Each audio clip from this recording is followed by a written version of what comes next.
अब मैं भी भोजन कर सकती हूँ। एक है पौरुष, एक समर्पण, एक है रूप तो दूजा दर्पण। राम है लोचन सीता दृष्टि, राम है बादल सीता वृष्टि।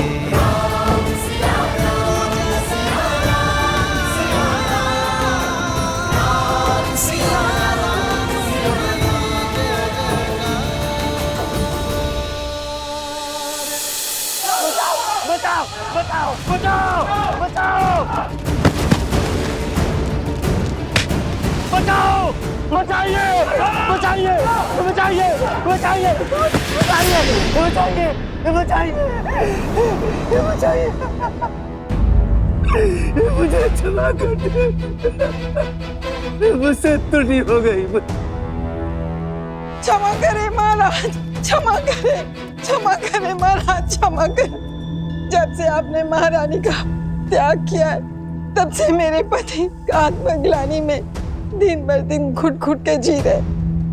महाराज, मैंने उनको क्षमा कर दिया महाराज, वो आपसे क्षमा मांगना चाहते हैं महाराज, पर आपसे दृष्टि मिलाने की शक्ति नहीं है उनके पास महाराज। इस वजह से वो आपसे क्षमा मांगने नहीं आ पाए महाराज। जब तक आप इन्हें क्षमा नहीं करेंगे, तब तक ये अयोध्या वासी भी इन्हें क्षमा नहीं करेंगे महाराज। आप क्षमा कर दीजिए महाराज। देखिए इनका क्या हालत कर दिया है इन लोगों ने महाराज। मुझसे त्रुटि हो गई महाराज, कदापि भी ऐसा नहीं करूंगा।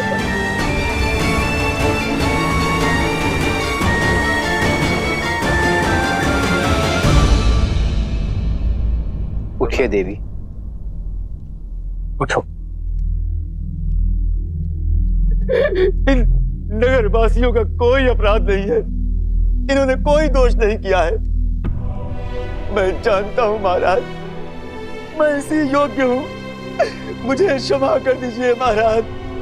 मेरी मति भ्रमित हो गई थी महाराज, मुझे क्षमा कर दीजिए प्रभु, मुझे क्षमा कर दीजिए।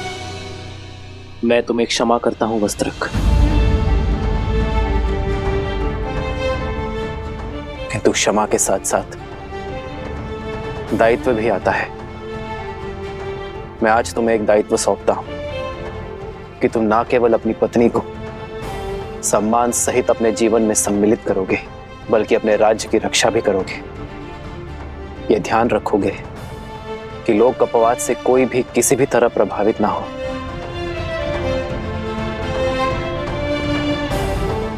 वस्त्रक, अब मेरे साथ साथ तुम भी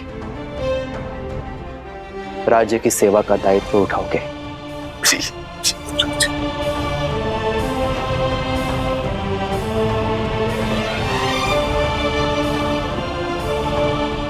मैं जानता हूं आप सभी व्याकुल हैं, किंतु अराजकता किसी समस्या का हल नहीं। यदि आप कुछ करना ही चाहते हैं तो अयोध्या को कर्म और धर्म की पराकाष्ठा बनाने की यात्रा में अपना सहयोग दीजिए। इस राज्य को राम राज्य बनाने में सहायता कीजिए।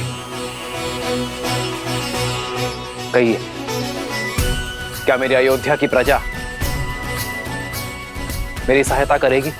अवश्य सहायता करेंगे महाराज। महाराज, हम लोग भी अपनी तरफ से पूर्ण सहायता करेंगे।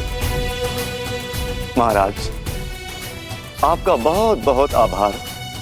अब मैं किसी के बहकावे में नहीं आऊंगा। मुझे स्मरण है, कोई धूर्त वृद्ध ब्राह्मण का भेष बदलकर आया और मुझे भ्रमित करके चला गया।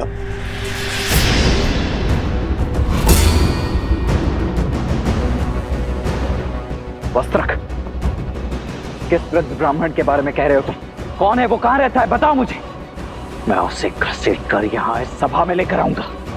जिसने मेरी भाभी मां पर इतना बड़ा लांछन लगाया है, उसे तो पाताल से भी घसीट कर लाएगा ये लक्ष्मण। लक्ष्मण, संदेह फैलाने वाले को पकड़ने का कोई औचित्य नहीं। औचित्य है महाराज। ये वही व्यक्ति है जिसके कारण आपने मेरी भाभी मां को वनवास दे दिया है। हमारा समस्त परिवार तार-तार हो चुका है और आप कह रहे हैं कि उसका सत्य जानकर भी इतने शांत कैसे रह सकते हैं आप? यही तो वो व्यक्ति चाहता है कि हमारा बल, हमारा श्रम हम व्यर्थ करें। हमें हमारी शक्ति, हमारे बल को लोक अपवाद फैलाने वाले को पकड़ने में नहीं, बल्कि स्वयं और राज्य को इतना सशक्त बनाने में लगानी चाहिए कि भविष्य में कोई भी लोक अपवाद हमें प्रभावित ना कर सके।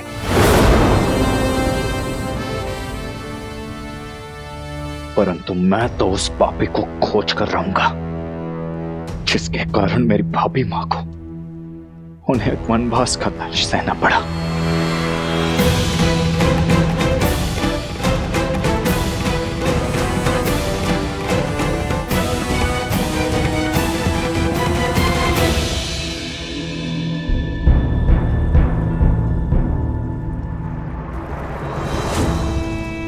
उत्तम नहीं, अति उत्तम उत्तर दिया है उस राम ने मेरे छल का। करुणा और त्याग का आवरण ओढ़कर छल का ऐसा लट्टू फेंका है कि सब चारों खाने चित त्याग का डंका बजाकर पुनः अयोध्या का प्रेम पा लिया। बड़ा चतुर निकला ये सूर्यवंशी, पर मैं भी सहस्त्रमुख रावण हूं। सहस्त्रमुख रावण, छल के हर खेल का महारथी। तो बातें ही बनाते रहेंगे या दिखाएंगे जौहर अपना? वहां धर्म का स्वरूप वो राम राज्य बना रहा है, अनंत काल तक पूजे जाने का मार्ग प्रशस्त कर रहा है, और तुम एक क्षण की ये जीत का उत्साह मना रहे हो। मूर्ख, असुर तो हो, बलवान पर बुद्धिहीन। परिस्थिति चाहे घर के भीतर की हो या राज्य के अंदर की, रणनीति सदा ही उभरती परिस्थितियों की प्रतिक्रिया होती है। तो फिर इस परिस्थिति से लड़ने के लिए तुम्हारे पास क्या योजना है भैया? यात्रा,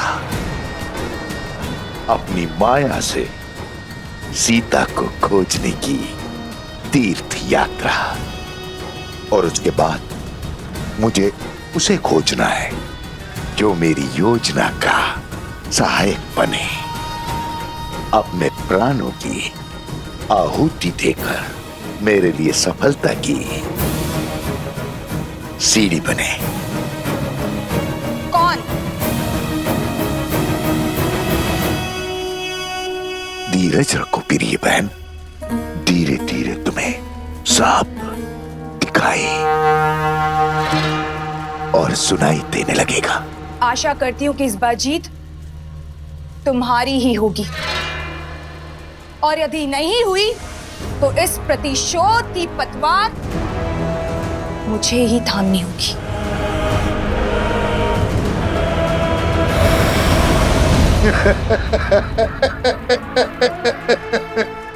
भावुक हो गई प्रिय बहन, भावुक हो गई। किंतु बहन, युद्ध भावनाओं से नहीं, युक्ति से लड़े जाते हैं।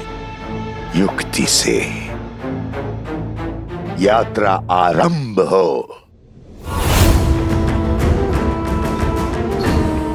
वो यात्रा जो सीता तक जाकर पूरी होगी। मैं आ रहा हूं देवी सीता, मैं आ रहा हूं।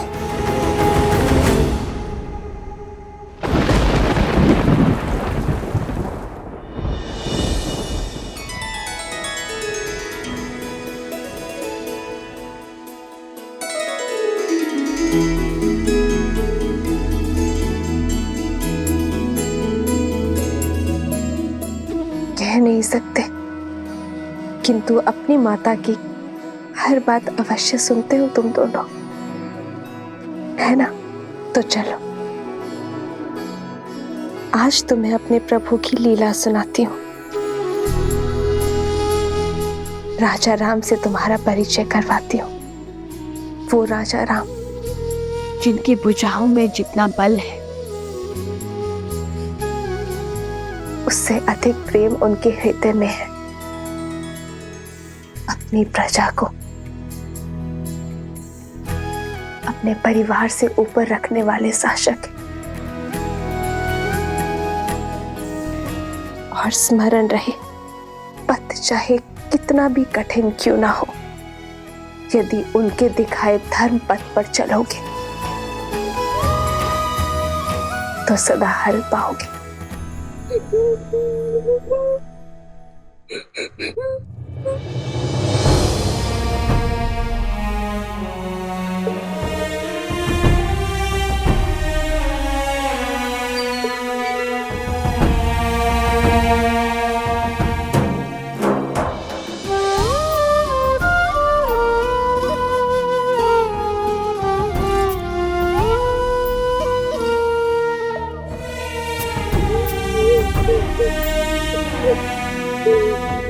तुम रो क्यों रहे हो? इस सुंदर मुख पर मुस्कान कैसे आएगी? आप भुवन देवी है ना? देवी अर्थात ईश्वर। आपके पास तो अथाह शक्तियां होंगी। क्या आप मेरी माता को ला सकती हैं?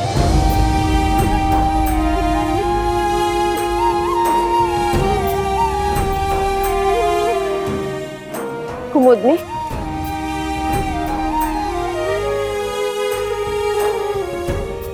ये बालक कौन है और इसकी माता को क्या हुआ?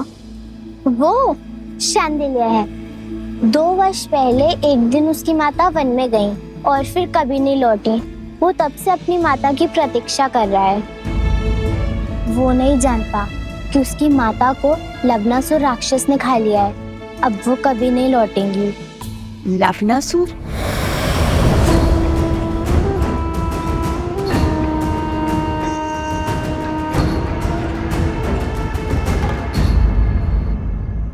पुत्र अर्जुन, पुत्र अर्जुन, तुम कहीं नहीं जाओगे। सुना तुमने? तुम कहीं नहीं जाओगे। क्षमा करना बहन, मैं विवश हूँ। हर अमावस्या को हमारे गांव से उस दुष्ट लवणासुर को किसी की बलि देनी पड़ती। इस बार तुम्हारे घर की बारी। इकलौता पुत्र है मेरा, इसका बलिदान कैसे दे दूं? इसकी मृत्यु से मेरा पूरा वंश नष्ट हो जाएगा। मुखिया जी, कुछ तो कीजिए। कुछ नहीं हो सकता आर्या, फिर भी तुम कहते हो तो मैं प्रयास करता हूं। कोई है? अरे है कोई जो पुत्र अर्जुन के स्थान पर अपना बलिदान देने को सज्ज हो?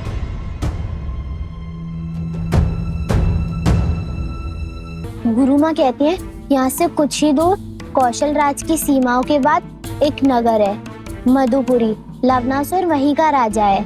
वो मनुष्यों का आहार करता है और कभी कभी कौशल की सीमाओं के पास आक्रमण कर मनुष्यों को खा जाता है।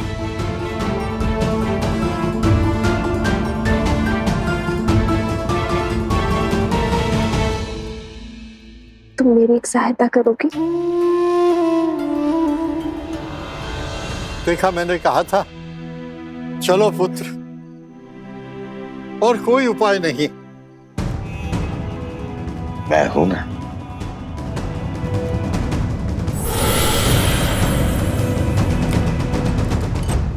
रुक जाओ।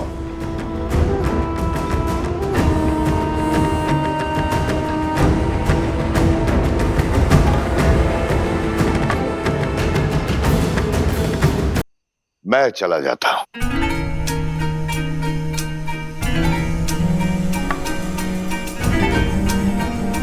तीर्थ यात्रा पर जा रहा, मुक्ति पाने। अच्छा अवसर प्राप्त हुआ है। मुझे जीवन से कोई मोह नहीं है। मैं सच्ची हूं। प्राणों की आहुति तो देनी पड़ेगी। धन्य हैं आप जैसे महापुरुष कहाँ मिलते हैं संसार में। आपका बहुत बहुत धन्यवाद।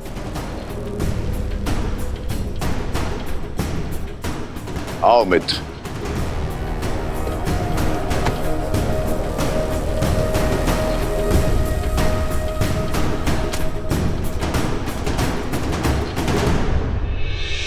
चलो मित्रा, मार्ग सरल नहीं होगा, अंत तक पहुंचना है।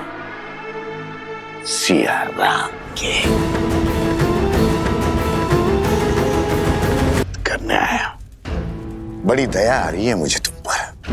महान नसुर मधुर राक्षस के पुत्र होकर ऐसी दीनता। अपने पिता की दी हुई सौगात इस मधुपुरी राज्य में ही संतुष्ट हो। छोटे मोटे कीड़े मकोड़े जैसे मनुष्यों को खाकर जी रहे, शर्म नहीं आती? स्वार्थ आज भूख का बहाना बन के आया है। यदि मेरे मामा ना होते तो अभी अपनी भूख को शांत कर देता और आपके साथ खेल में नहीं उलझता। मैं उलझाने नहीं, उत्साह बढ़ाने आया हूं। प्रतिशोध का उत्साह बढ़ाने। लंकेश की मृत्यु का प्रतिशोध लेने आया हूं मैं उस राम से, उस राम से जिसने राक्षसों की गरिमा और सम्मान का अंत किया है। लंका से लंकेश और राक्षसों से रावण को छीना है। अब मुझे उस राम को पराजित करना है। उसकी शक्ति, उसकी पत्नी को उसके पराजय का दृश्य दिखाना है।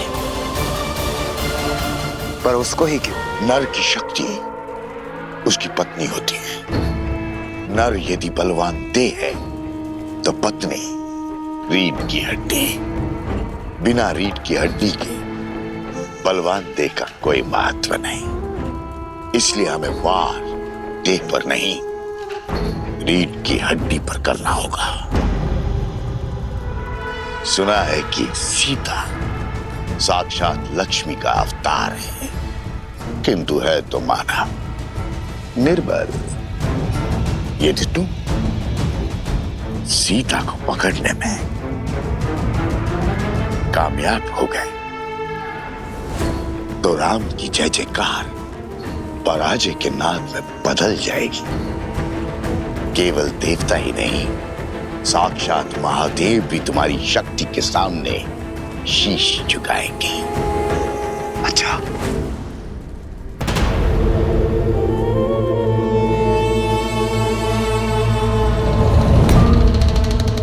राम राज्य की स्थापना हमारी पराजय है।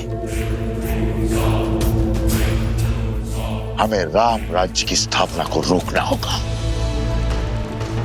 इसलिए सीता मुझे जीवित चाहिए, जीवित।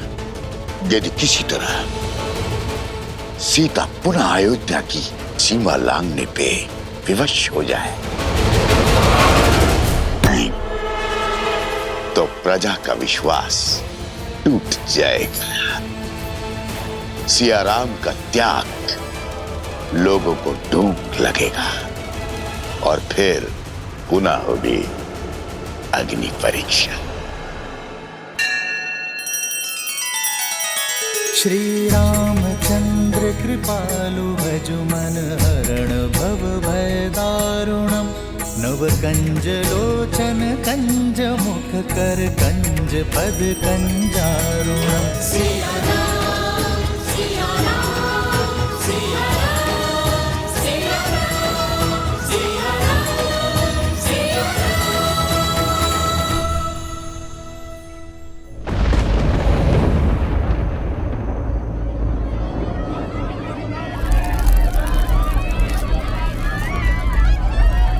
कौन है?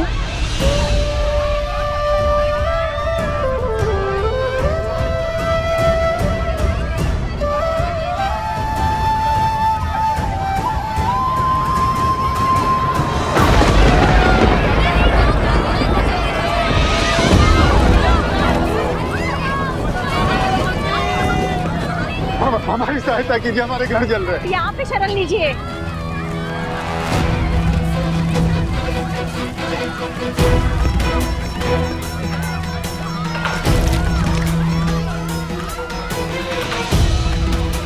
गुरु माता, ये सब कैसे हुआ? 10 कोस पर इनका गांव है। लगता है लवणासुर ने आक्रमण किया है। इसी कारण ये भागकर आश्रम में शरण लेने आए हैं। लवणासुर? वो मनुष्यों का आहार करता है और कभी कभी कौशल की सीमाओं के पास आक्रमण कर मनुष्यों को खा जाता है।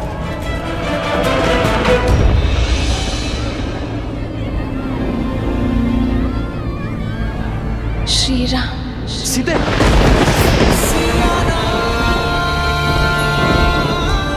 सीते,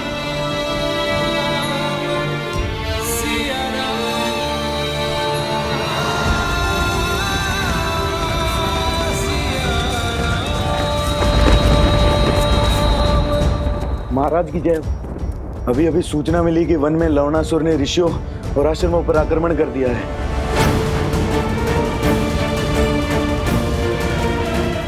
लवणासुर? कहीं उसका मंतव्य मेरी सीता को क्षति पहुंचाना तो नहीं? वन देवी, मैंने सुना है यहाँ पर किसी लवणासुर का प्रकोप है। क्या वो हम सबको मार देगा? मेरी माता को भी? किसी को कुछ नहीं होगा, ना तुम्हें और ना ही तुम्हारी माँ को।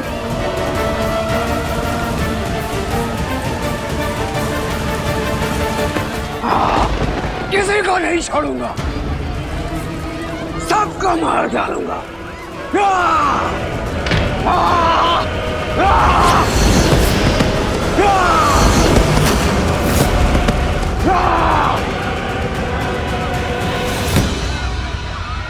लवणासुर, हर अमावस्या को हमने एक नर बलि देने का वचन दिया था और उसे निभाया भी। फिर इतना हाहाकार, इतना क्रोध क्यों? ये क्रोध नहीं, प्रतिशोध है। और यहाँ केवल राक्षस रहेंगे।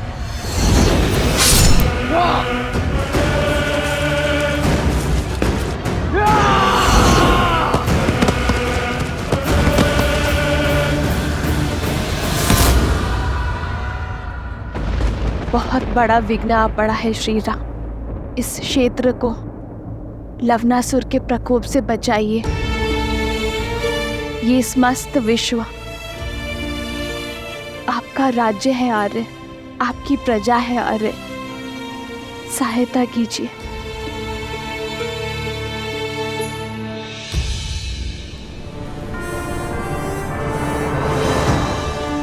उत्तर की ओर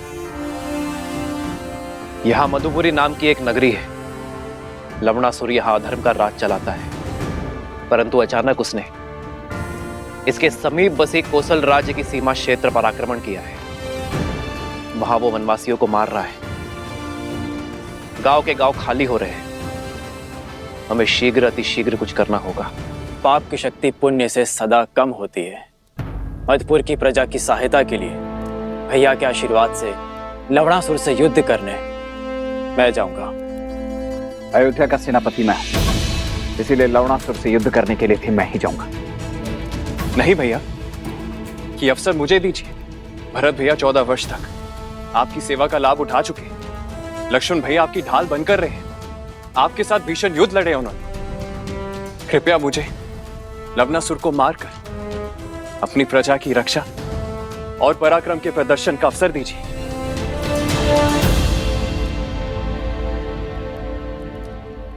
ठीक है शत्रुघ्न।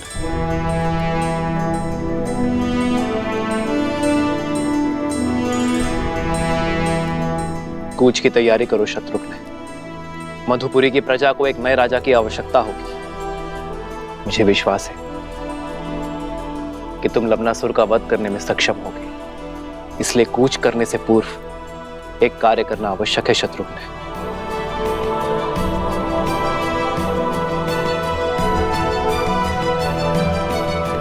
तुम्हें कुटिया में ही विश्राम करना चाहिए। ऐसी अवस्था में तुम्हारा बाहर आना उचित नहीं है। कैसे रुकती गुरु माता? केवल अपने बारे में ही नहीं, समाज और संसार के बारे में भी तो सोचना है। भगवान वाल्मीकि के आदेश अनुसार भारद्वाज ऋषि यज्ञ आरंभ करेंगे लवणासुर की शक्तियों को कम करने। हाँ गुरु माता, तपस्वियों का कर्तव्य है यज्ञ और प्रार्थना करना।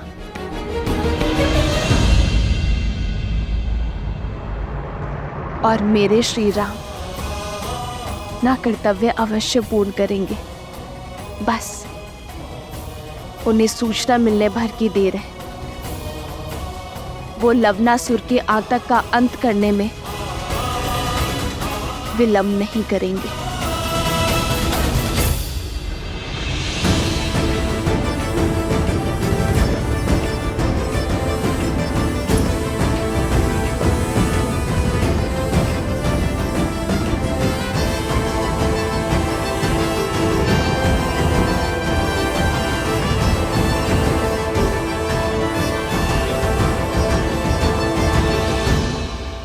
आज से शत्रुघ्न मधु राज्य का राजा है।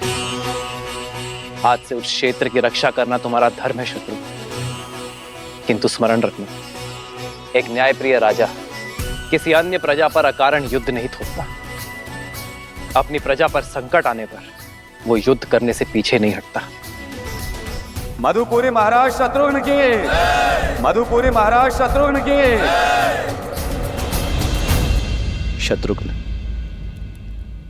मधुपुरी क्षेत्र की स्थापना लवणासुर के पिता मधुराक्षस ने की थी।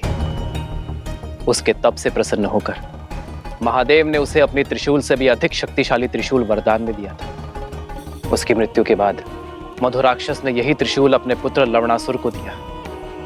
उस त्रिशूल की शक्ति से लवणासुर ने तीनों लोकों में हाहाकार मचाया। उसकी प्रजा उससे अत्यंत भयभीत है शत्रुघ्न। अब तक तो वो शांत था, किंतु अब उसके प्रकोप ने हर सीमा लांघ दी है। हमारी राज्य के सीमा के निकट प्रहार करने का दुस्साहस किया, प्रजा को कष्ट पहुंचाया। अब तुम्हें इसका प्रतिघात लेना होगा। यशस्वी भव।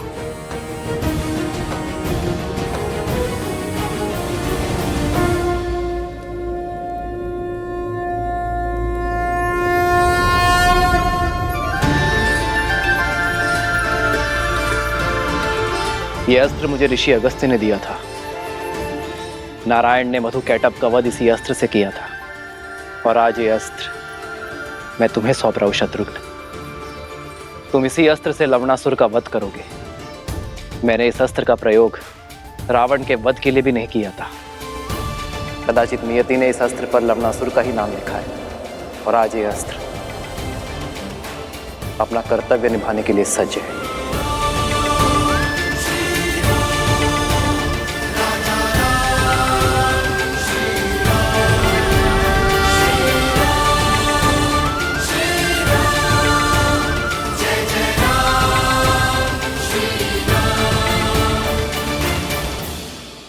विजयी भव।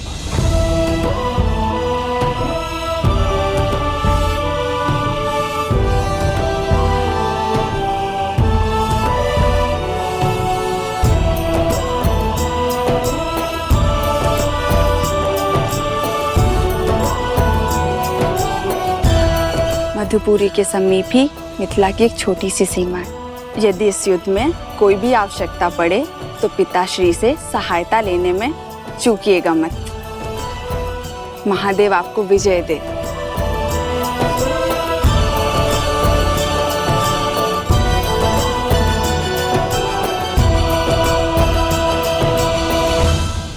भगवान वाल्मीकि का आदेश है, सभी आश्रम जनों को अनुष्ठान में बैठ मंत्रोच्चार करना है। ओम शांति शांति स्वाहा। सावती चोंदनम दनम भूसेरज्ञान कैगय्याल पोत्री मादा वाईद्रोल माला छगशाललो। ओम तोन्बुल्ली फिगतुम मिशिग सौ स्वाहा। ओम तोन्बुल्ली सुर सुर वन देवी, तुम ठीक हो? लगता है प्रसव की पीड़ा आरंभ हो गई है। इन्हें कुटिया में जल्दी ले जाने का प्रबंध करो। श्री राम, श्री राम।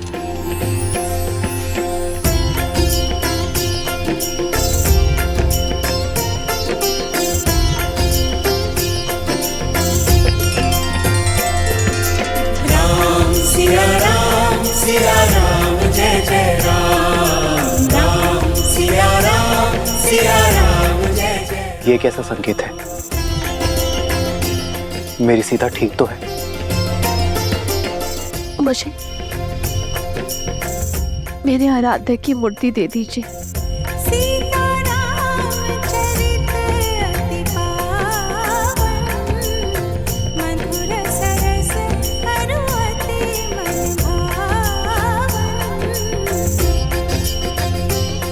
मेरे पूर्वजों, मेरी सीता की रक्षा करना।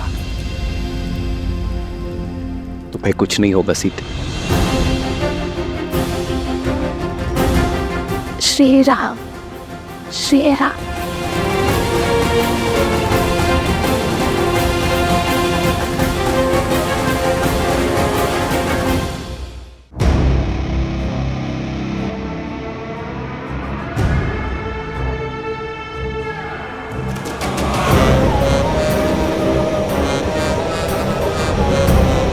सीमा तो सुरक्षित है आश्रमवासियों। हम सीमा पार करके अंदर नहीं आ सकते, लेकिन तुम लोगों को बाहर तो ला सकते हैं।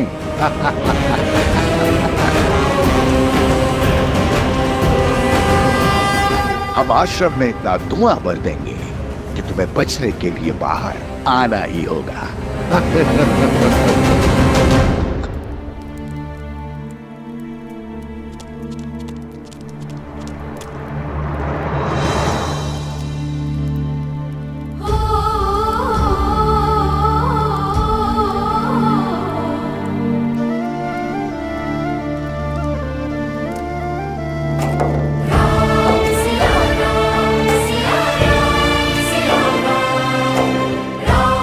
सीते,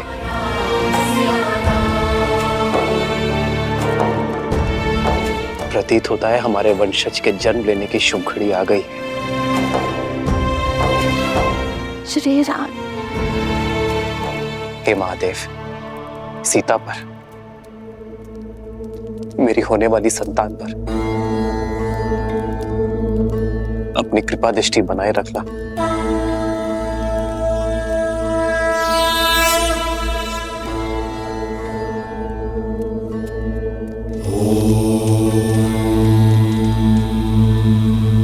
चिंता का कारण दिखाई दे रहा है ऋषिवर।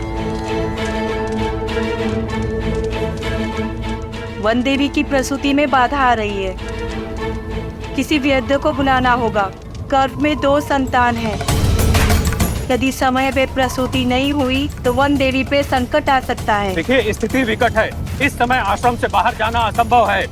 किसी भी अवस्था में अनुष्ठान रुकना नहीं चाहिए।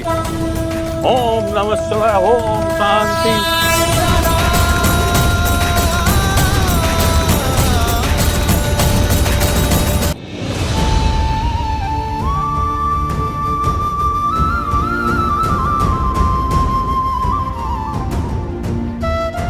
श्री राम, श्री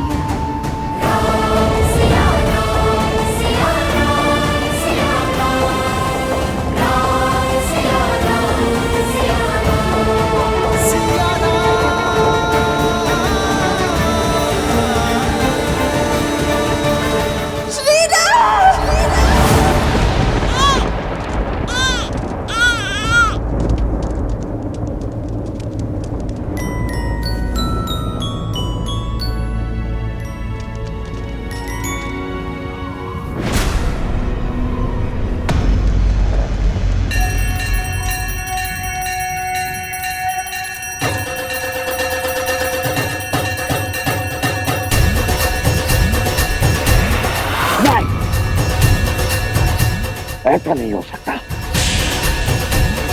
मंगलम भगवान विष्णु, मंगलम गरुड़ध्वज, मंगलम पुंडरीकाक्ष, मंगलाय तनोहर।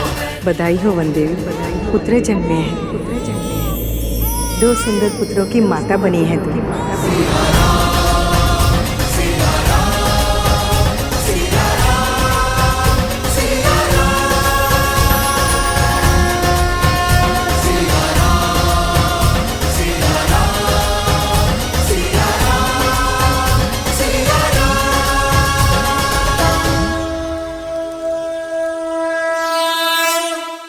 लव होगा।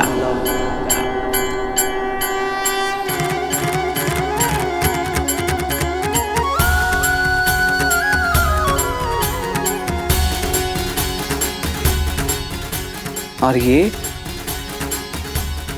दुर्वा के ऊपरी भाग कुश और मंत्रों के जाप से शुद्धि पाएगा, इसलिए ये कुश कहलाएगा।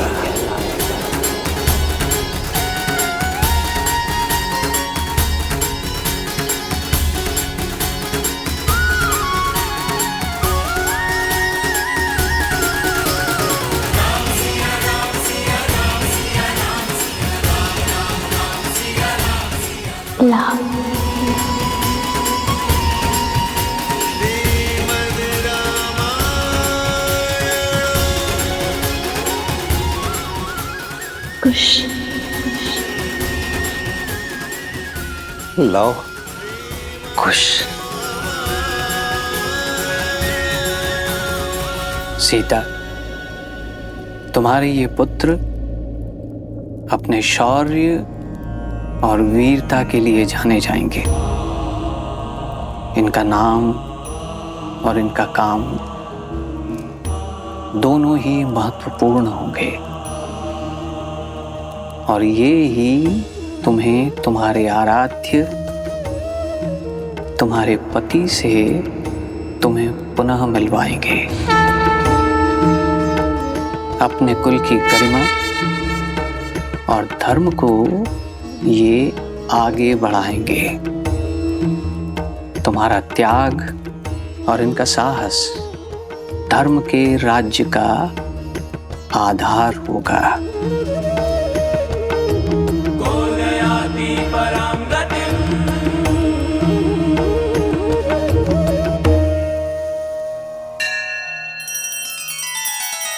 श्री रामचंद्र कृपालु भजु मन हरण भव भय दारुणम। नव कंज लोचन कंज मुख कर कंज पद कंजारुणम।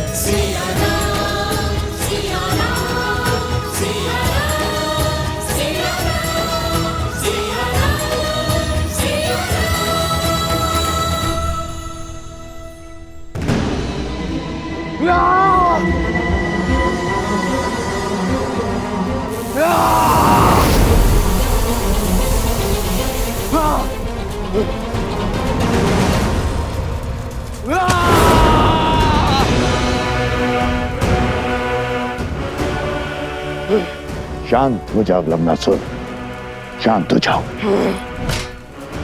कैसे कैसे शांत रहूं? मेरे बल पे निर्बलता का कलंक लग रहा है। जो लवनासुर बड़ी बड़ी सेनाओं को पराजित करता था, आज स्वयं पराजित हुआ है। मेरी पराजय को कैसे विजय में बदला जाए, ये विमर्श देखने के बजाय मुझे धैर्य का पाठ पढ़ा रहे हैं। क्रोध बुद्धि के साथ साथ अस्तित्व को भी खा जाता है, लक्ष्य से भटका देता है। अपनी पराजय को विजय की पहली सीढ़ी बनाओ। ज्ञात था मुझे कि तुम पराजित होंगे, किंतु ये नहीं पता था कि सीता अपने संतानों पर मंडराता हुआ संकट देखते हुए भी आश्रम की सीमा नहीं लांघेगी। किंतु निराश होने की कोई आवश्यकता नहीं है। योजना तो परिस्थिति के साथ बदल जाती है, स्थिर रहता है तो केवल लक्ष्य।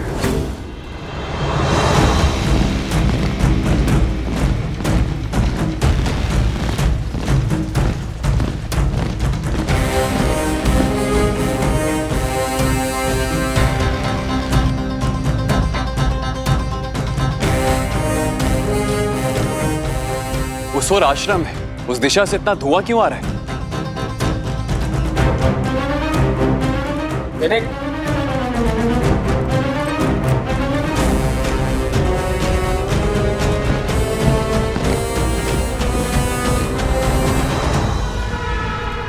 साम, दाम, दंड, पेट, चाहे जो अपनाना पड़े हम अपनाएंगे,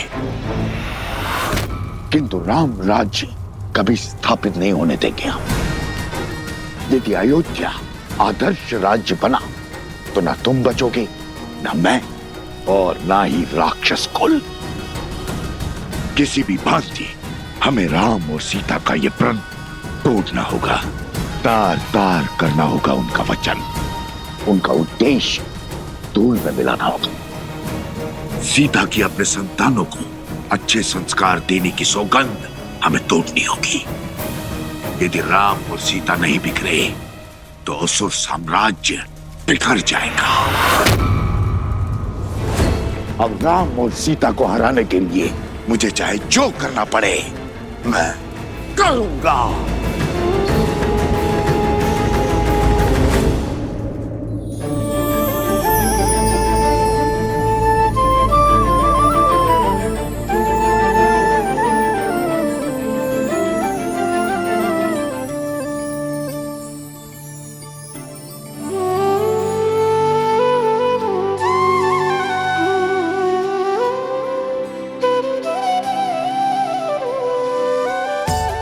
श्री राम, जैसे ये बाल घुटी के अलग अलग घातक एक साथ मिलकर बच्चे को शक्ति और विकास प्रदान करती है,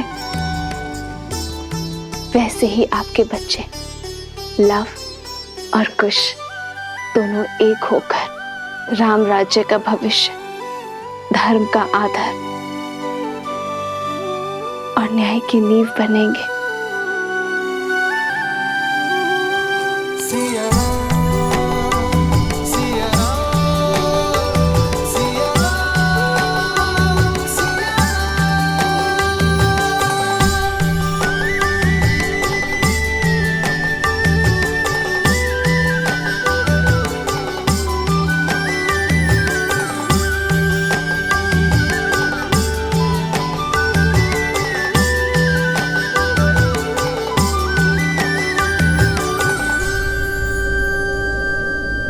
तू आज से केवल माता ही नहीं,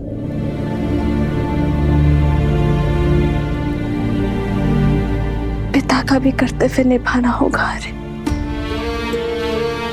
और मैं ये बिल्कुल नहीं कहूंगी कि आप मेरी सहायता कीजिए या मुझे संबल दीजिए, क्योंकि मुझे पूरा विश्वास है कि आप मेरे साथ। अरे, मैं वो हर प्रयास करूंगी कि मैं इन्हें आप सा बना पाऊं, जिस उद्देश्य के लिए हम अलग हुए उस गंतव्य को पूर्ण करूं। कितनी अभागी होना मैं हारे कि इन्हें इनके पराक्रमी पिता का आपका परिचय भी नहीं दे पाओगे।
वाल्मीकि भगवान, आपका कोटि कोटि नमन।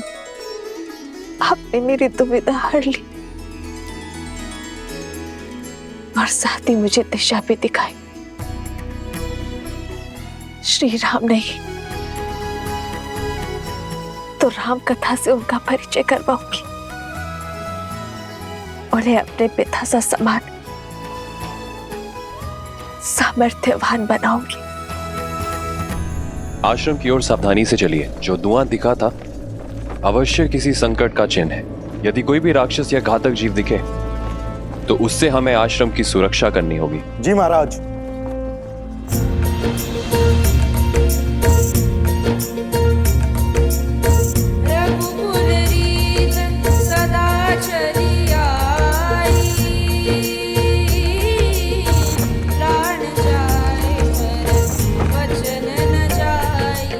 राम नाम का गुणगान।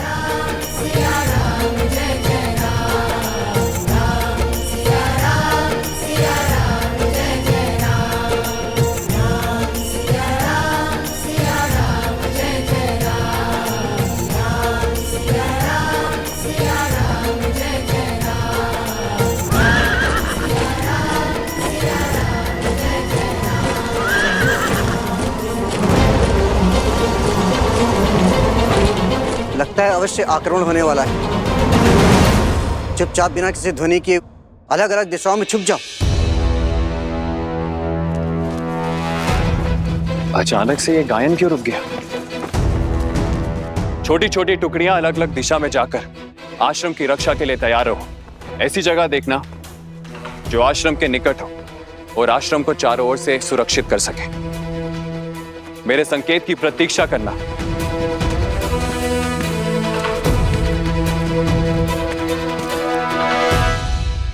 ये केवल एक गीत नहीं था, तुम्हारे आदर्श का चरित्र है।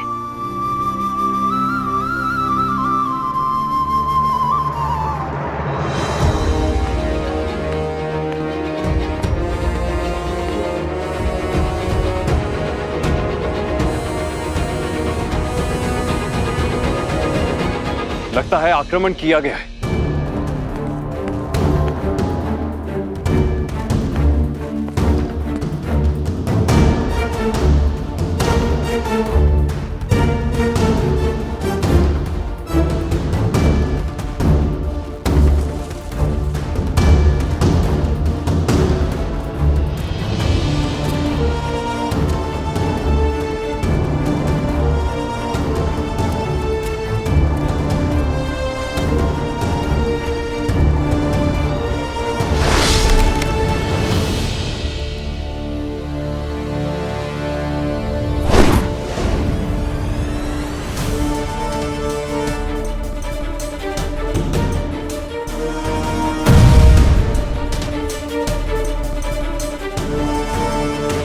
आक्रमण हुआ है? अवश्य कोई मायावी आया है जो आश्रम पर आक्रमण कर वन देवी को लेने आया है। आप सब घबराइए मत। मैं तो यहाँ आपके गाने के बोल सुनकर आया हूँ। भागो, असुर है, भागो, मायावी आया है।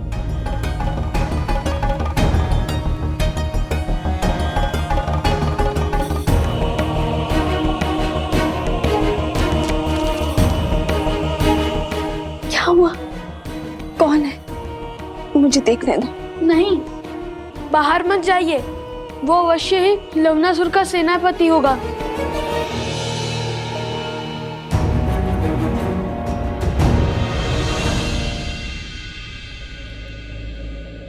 जिसके मुख पर श्री राम के नाम का गुणगान हो, उससे किसी से भयभीत होने की कोई आवश्यकता नहीं है।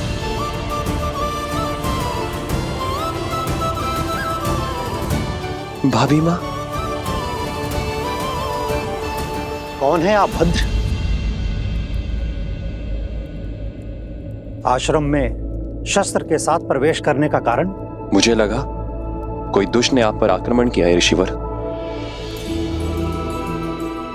ये शस्त्र आपकी सुरक्षा के लिए ऋषिवर। मैं अयोध्या के महाराज श्री राम का छोटा भाई शत्रुघ्न हूं।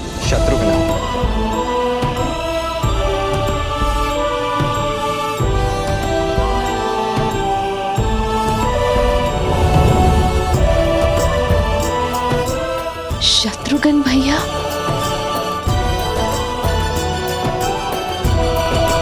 मैं यहाँ भगवान वाल्मीकि से आशीर्वाद लेने आया हूं।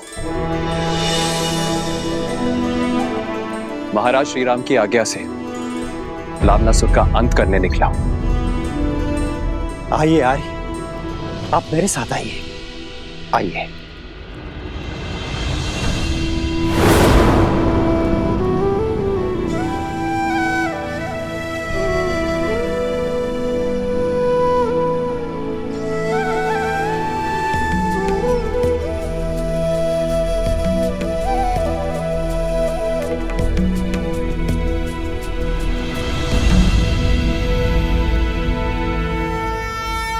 धन्यवाद जो आपने रघुकुल के लिए किया है, उसका संसार आपका सदा आभारी रहेगा। आशीर्वाद दीजिए मेरा लक्ष्य पूर्ण हो। शत्रुघ्न, तुम लवणासुर से लड़ोगे भी और उसका अंत भी करोगे। तुम्हारे पास राम का अस्त्र जो है, किंतु पुत्र, बीते हुए कल का भार और आने वाले कल की चिंता भुजाओं को झुका देती है। इसलिए तुम अपना धर्म निभाओ और निश्चिंत रहो, क्योंकि रघुकुल का भविष्य अति सुंदर है।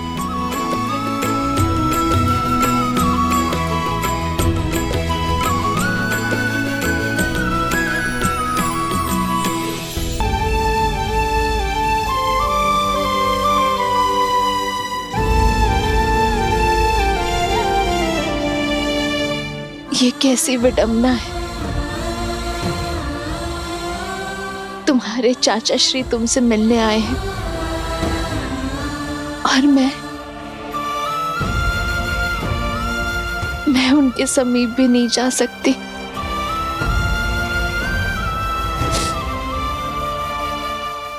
मेरा हृदय तो ये सोच सोच कर बैठा जा रहा है कि मैं कैसे रघुवंश के भविष्य को एक रघुवंश के आशीर्वाद से दूर रखूं।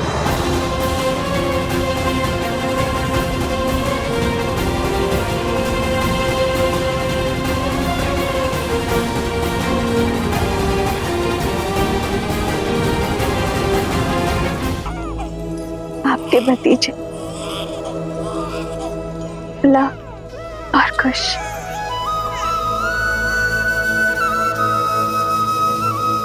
भाभी माँ, क्या मैं उन्हें देख सकता हूँ?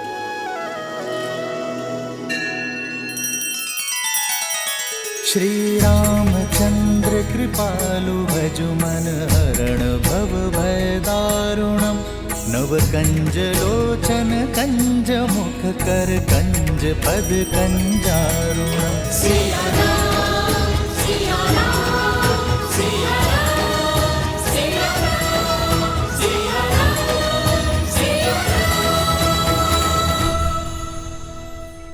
युगल पुत्र पूरा सिया परिवारा प्रबल आनंद शत्रुघ्न जो पारा।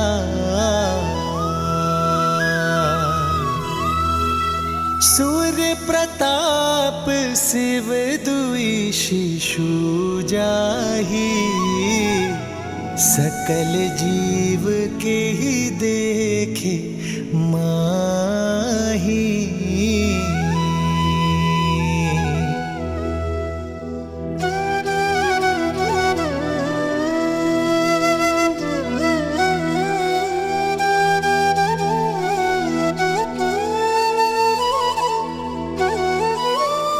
अब आज्ञा दीजिए भाभी माँ।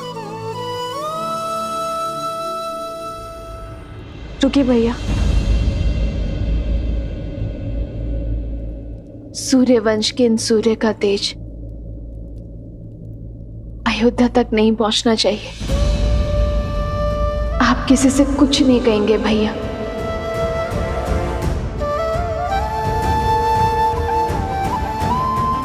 श्री राम से भी नहीं।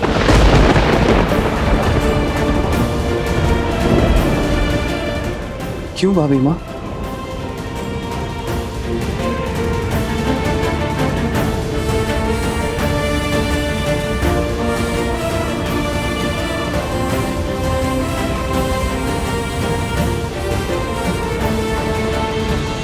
संतान के लिए पिता का मोह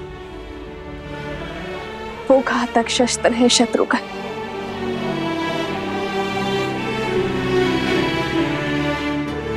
जो बड़े से बड़े तपस्वी का भी तब भंग कर देता है। यदि मेरे श्री राम के मन में अपनी संतान के लिए प्रेम जागा तो कहीं उनका तप भंग ना हो जाए शत्रुघ्न। और मैं नहीं चाहूंगी कि मेरे श्री राम को कभी भी कर्तव्य पथ पर दृष्टि झुकानी पड़े।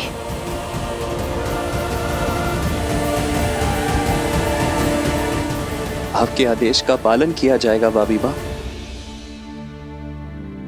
अब मुझे आज्ञा दीजिए। तेरी जय जयकार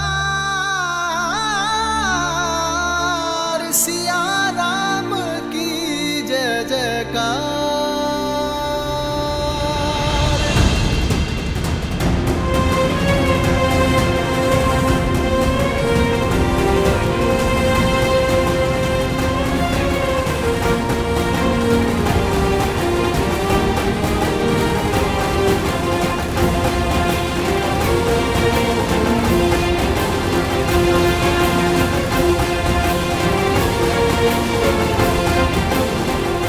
श्री राम।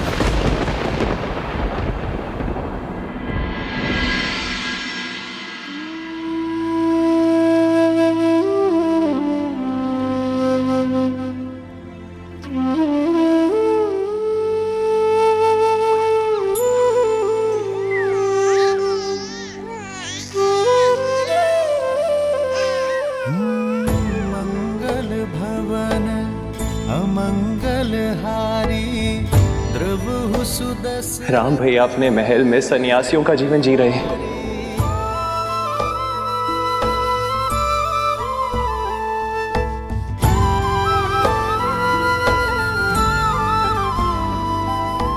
राम सिया राम जय जय राम। राम सिया राम। सीते, तुम्हारा मन शांत और आनंदित है, पर पीड़ा की झलक भी है। कदाचित तुम्हारे सुख का कारण हमारी संतान है, पर पीड़ा का कारण। सुख तो संतान माता को देते हैं, किंतु पीड़ा एक पत्नी को होती है। कभी कभी तो मन करता है कि सारे बंधन तोड़ अपनी संतान को आपके पास ले आओ, या फिर मृत्यु का स्वांग रचकर आपको ये अपने पास बुला लो।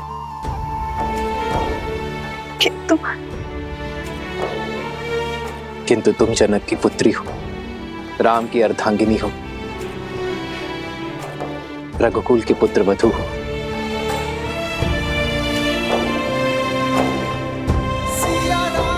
सीते, एक पुरुष केवल एक परिवार का धरोहर संभालता है। एक स्त्री के कंधों पर दोनों परिवारों की पवित्रता का भार होता है। भार तो ये भी है आर्य कि मेरे पुत्रों को कभी पिता का छत्र छाया नहीं मिलेगा, और पति को पुत्र सुख। कहीं मैं इस भार तले न दब जाऊं आर्य।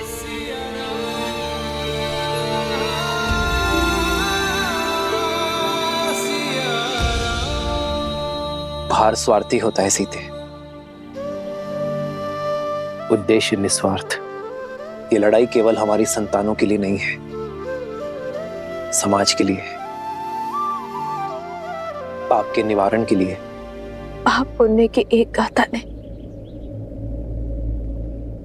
हमारे जीवन को क्या से क्या बना दिया है।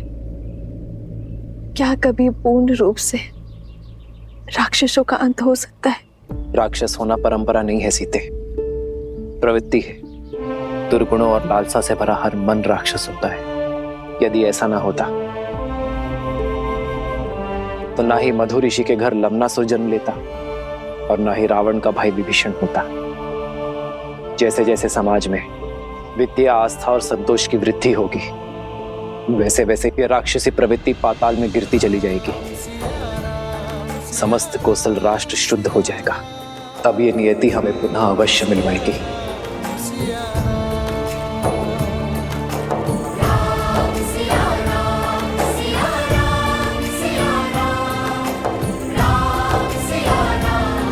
राम कथा में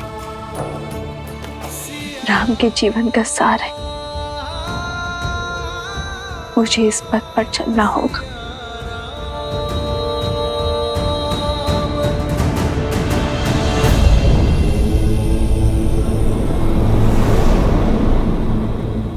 माता सीता अगर अयोध्या में होती तो लव और कुश का लालन पालन उनके लिए कितना सरल होता ना।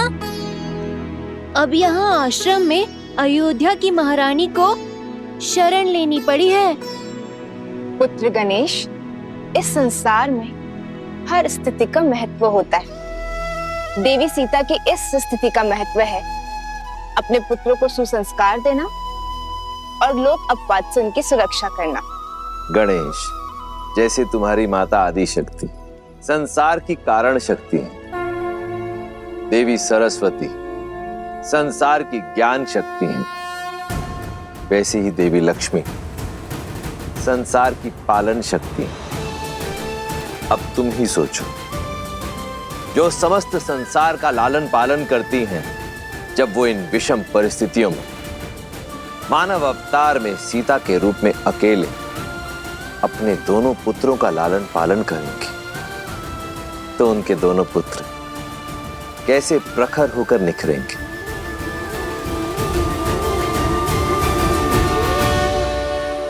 लाव, कुश, जेहि पर कृपा करहि जनु जानी, कवि उर अजिर न चावहि वानी। देव शिशु जन मिलाति सूरा, कल्पलोक अति दिव्य विधूरा। एक मुख सूरज एक मुख चंद्रा, लाव, कुश, सुख आनंदा। एक एक आत यमज युगला, जानकी सुत रूप लव कुश बोला। जानकी सुत रूप लव कुश बोला।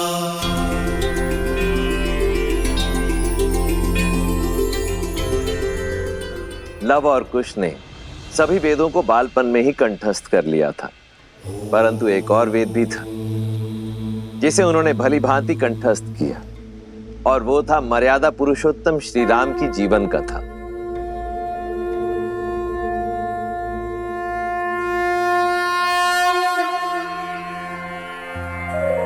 बैठो।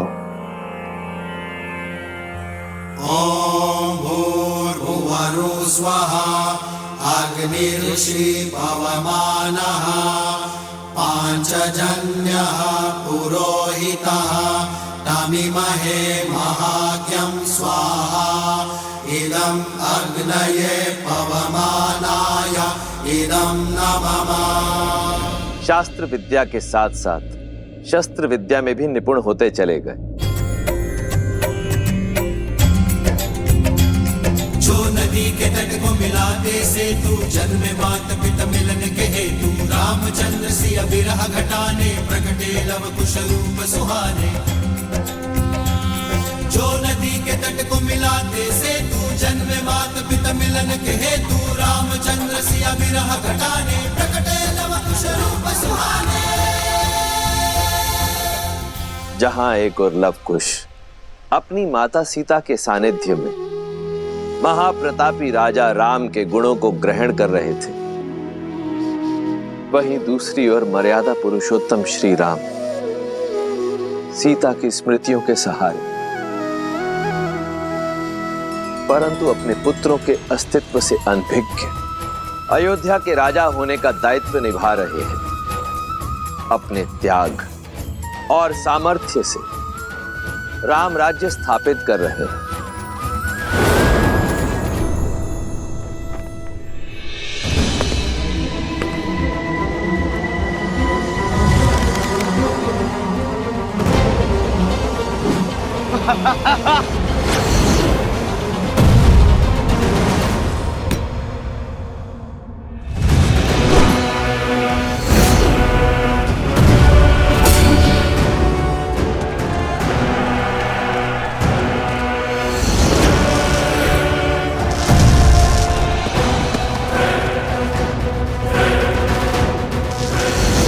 वहां शत्रुघ्न और लवणासुर का युद्ध वर्षों तक चला।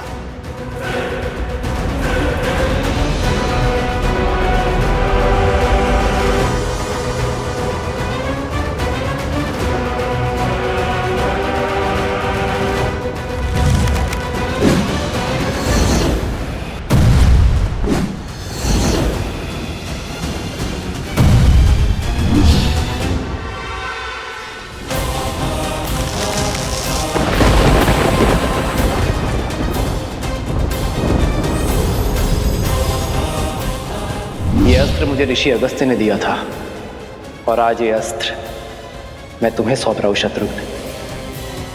कदाचित नियति ने इस अस्त्र पर लवणासुर का ही नाम लिखा है और आज ये अस्त्र अपना कर्तव्य निभाने के लिए सज्ज है।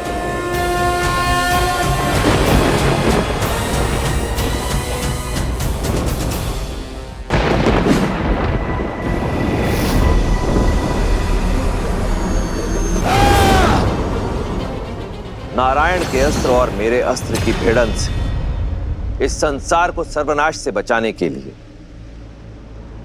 मैंने अपना अस्त्र लौटा लिया।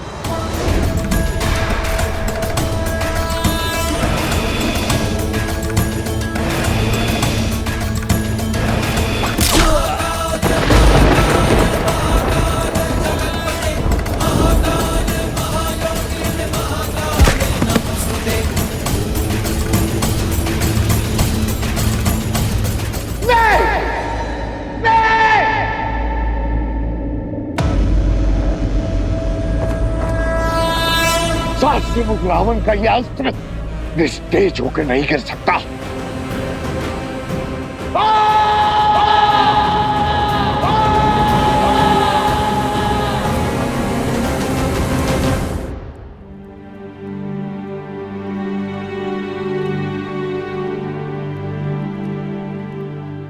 प्रेम समर्पण करुणा ज्ञान से है भरा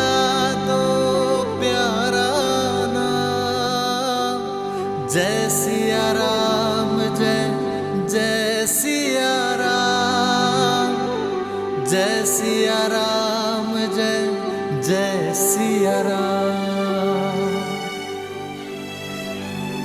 सिया राम सिया राम सिया राम सिया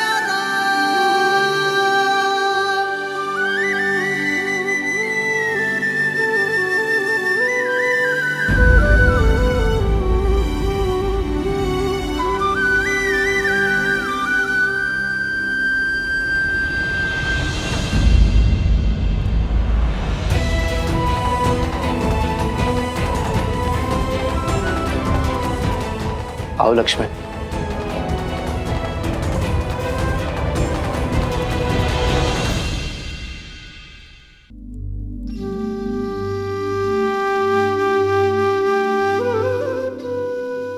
जिन श्री राम की बाईं ओर भाभी माना खड़ी हो वो अयोध्या के राजा राम अवश्य हो सकते, परंतु लक्ष्मण के भाई कदापि नहीं।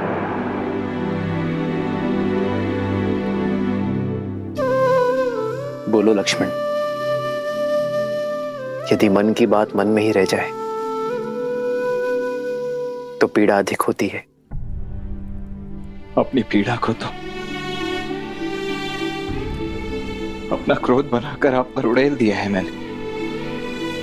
आपसे विद्रोह किया, आपसे दूर रहा, परंतु आपने अभिमान से विरह और मेरे क्रोध की पीड़ा को सदैव सहन किया। आज भी कर रहे हैं। सीता से विरह तो तब होगी ना जब हम मन से दूर हो जाएंगे। सीता मेरी श्वास है लक्ष्मण, और श्वास मृत्यु के बाद ही दूर होगी शरीर से।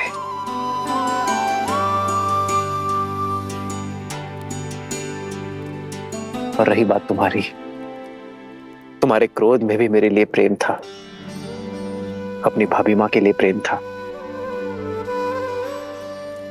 और प्रेम कभी अनुचित नहीं होता लक्ष्मण।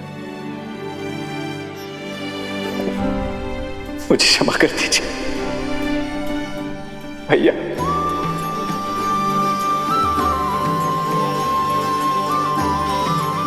क्षमा कर दीजिए भैया। लक्ष्मण उठो।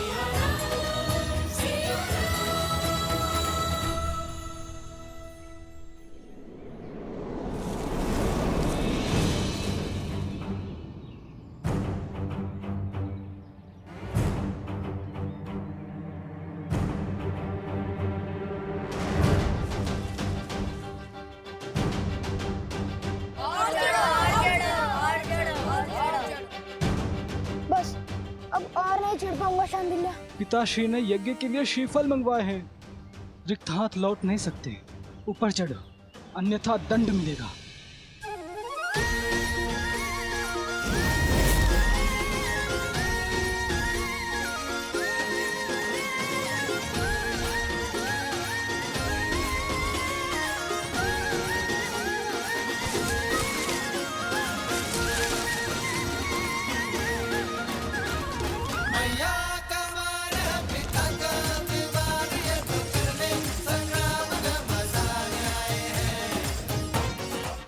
कुमुदनी, कहाँ चले गए ये दोनों? कहीं दिखाई नहीं दे रहे। माता आ गई।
फिर से उद्दंडता कर रहे हो ना तुम लोग? नहीं मानोगे ना तुम दोनों? आज तो तुम्हें दंड देकर ही रहूंगी। कुश, नीचे आओ। नहीं, मैं नहीं आऊंगा। अब दंड दोगी। ऊपर रहकर क्या दंड से बच जाओगे? मैं भी देखती हूँ कि कैसे नहीं उतरते।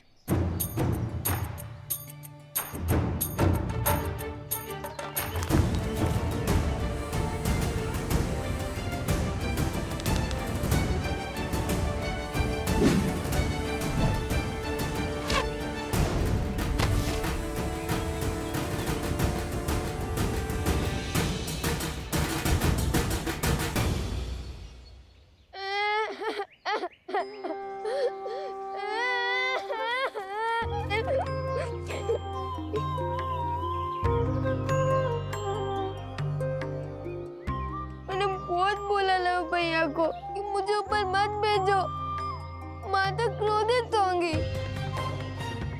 फिर उन्होंने मेरी एक ना सुनी। बड़े भैया का आग्रह था, वरना मैं और इतना बड़ा दुस्साहस रोना बाद में, पहले दंड लो। जब डांटने का उद्देश्य पूरा हो गया, मैंने रो भी लिया, फिर क्यों डांटना? जो नहीं रो रहे हैं उन्हें डांटिए ना। बहुत वचाल हो गए हो तुम दोनों। आज संध्या का भोजन तुम दोनों को नहीं मिलेगा। जाओ, यज्ञ में भूखे बैठे रहो।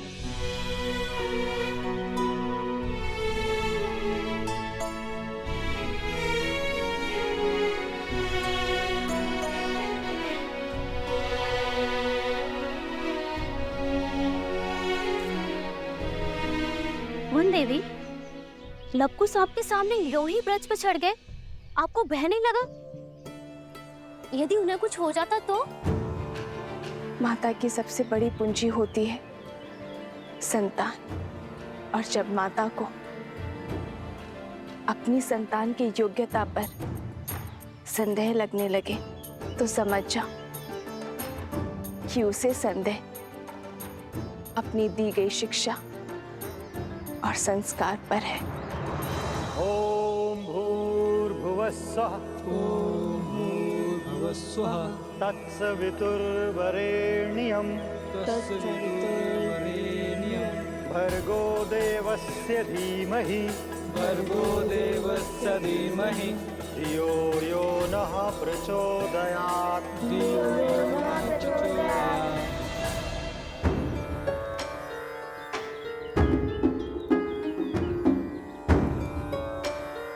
लव, कुश, तड़ासन में खड़े होकर वेद पाठ करो, यही दंड है तुम्हारा। जी गुरुदेव।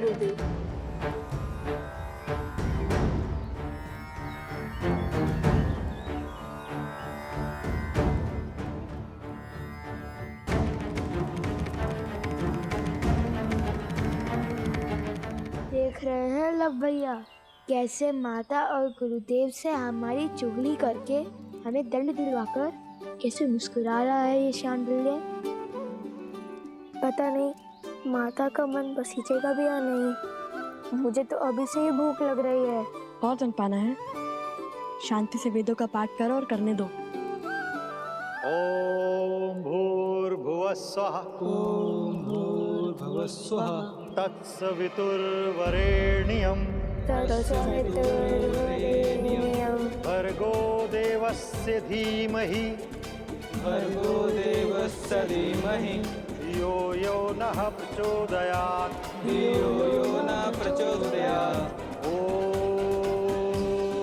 ओम भूर्भुवस्सुः तत्सवितुर्वरेण्यं भर्गो देवस्य धीमहि धियो यो नः। अरे देखो तो, कितनी चींटियां चढ़ गई हैं तुम्हारे पैर पर। जाओ, पैर धो लो और अपनी माता से कहो औषधि लगा दे।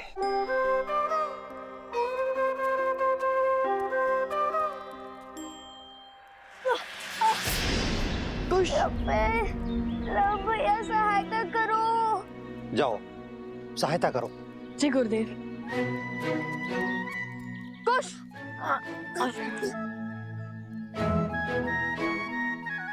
बहुत पीड़ा हो रही है गुरुवर, क्या भैया मुझे कुटिया तक छोड़ सकते हैं? जाओ।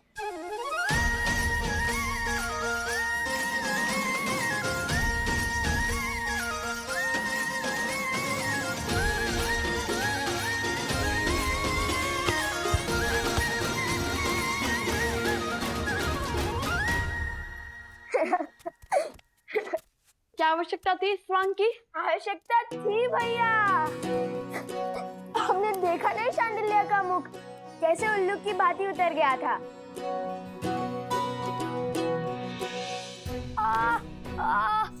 पैर। अरे अब क्या हुआ?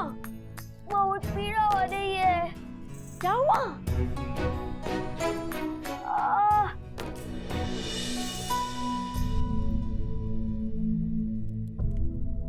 क्या हुआ कुश?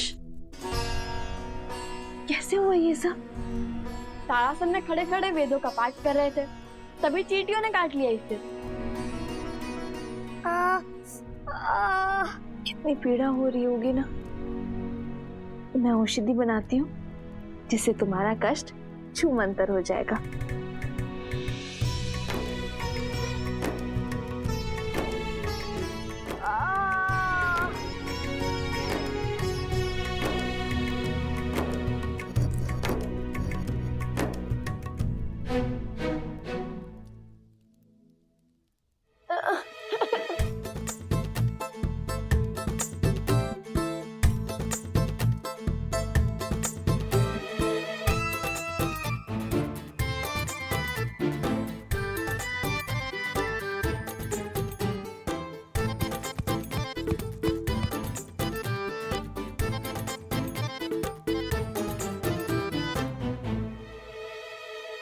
माता, रहने दीजिए ना, इतनी भी पीड़ा नहीं हो रही माता। तनिक सी चींटियों के काटने से वीरों को कहाँ कुछ होता है। औषधि रहने दीजिए माता, और भोजन खिला दीजिए, बहुत भूख लगी है। दंड में दया नहीं होती, और जब ऋषि